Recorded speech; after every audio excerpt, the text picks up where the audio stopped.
মানসিক যন্ত্রণা, মনের যন্ত্রণা। মনের কষ্ট সহ্য করতে পারে নাই বলে ফাঁসিতে ঝুলে গিয়েছে, বিষ খেয়ে ফেলেছে। অপমান সহ্য করতে পারে নাই বলে সে সুসাইড করেছে।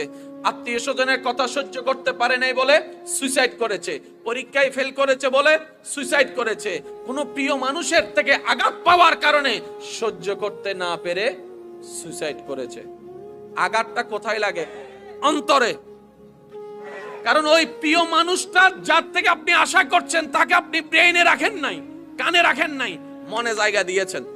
ওই মানুষটা কষ্ট দেওয়ার কারণে আপনার মনে আঘাত লেগেছে, আপনার মন ভেঙেছে, আপনি ডিপ্রেশনে চলে গেছেন, কষ্টে চলে গেছেন, আপনি আস্তে আস্তে সুইসাইডের দিকে চলে গিয়েছেন। রব বলে যে এইবার বুঝতে পেরেছো কেন আমি তোমাদেরকে বলেছিলাম মনটা আমার নামে দিয়ে দাও। যতক্ষণ এটা শান্তি হবে না, কোথাও শান্তি নেই।